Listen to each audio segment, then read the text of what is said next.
Turning now to our school zone coverage, 3 students from Clinton High School are being recognized for efforts to save lives in their community.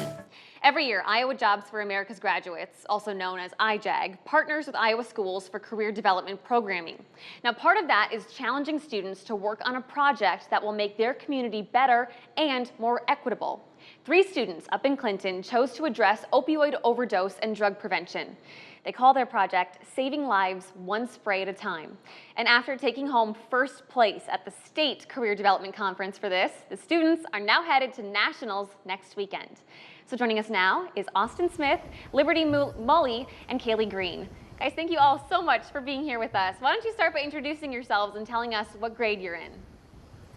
I'm Austin Smith. I'm affiliated with the 11th through 12th iJAG. I'm in 12th grade, and my purpose is to graduate. I'm Liberty Mully. I'm a junior, and I'm with the Clinton High School iJAG program, and I want to graduate and become a nurse. My name is Kaylee Green. I am with the Clinton High School 11 through 12 iJAG program, and my purpose is to graduate and get my doctorate in psychology. I love it. Thank you guys all so much for taking time, especially on a Friday afternoon for this. Liberty, I want to start with you. When you're given a project to come up with, how do you land on drug overdose prevention? We knew that we had to do a project that was really important for our community and something that everybody can relate to, something that we've all struggled with personally, because we all have experiences with it. We've all known somebody or known somebody who knows somebody. It's overall something that we thought was really important that everyone would be able to relate to.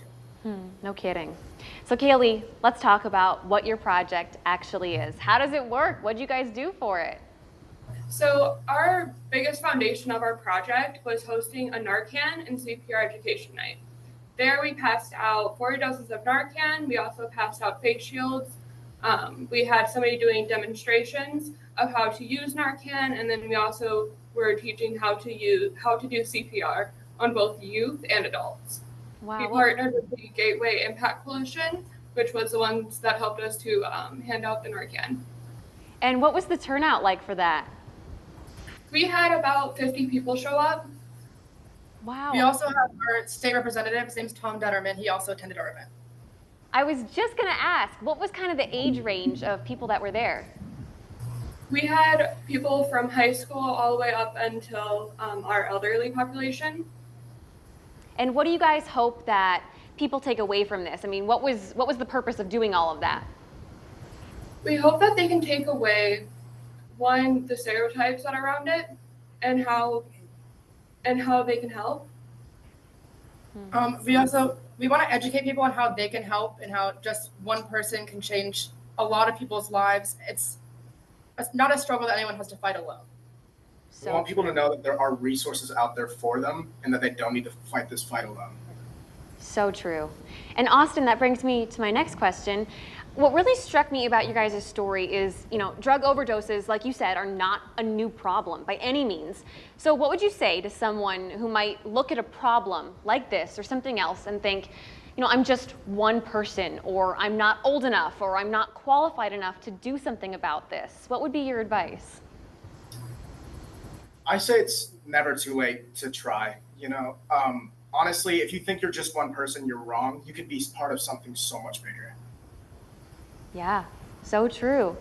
And for you guys, something bigger is the national convention next weekend. Where's that at? What you guys gonna do? It's in St. Louis. That's gotta be exciting. And after the national convention, what do you want to do with this project? I mean, what's gonna happen to this? So after, we are actually hosting another event on May 1st at our local community college. It's going to start at 2 and then probably run about 2 hours long. After this, we do plan on hosting more events, so it'll become like a quarterly thing. We also hope that eventually we'll have people attending from more places. Like we have Fulton across the bridge, but we also have surrounding places like Scott County, and people from possibly even like Davenport could probably attend the event. That's our overall hope, is that more people will start attending and that we can just hold a lot of these over time. We know that this is huge and we want to make it huge. Honestly, you guys are so inspiring, and you're taking on a really, really important project. We cannot wish you guys more luck with this. Have so much fun at the national conference next weekend, and thank you so much for your time with us today. Thank you. Again, we'll be cheering on Kaylee, Liberty, and Austin at the National Career Development Conference in St. Louis coming up next week, April 18th through the 20th.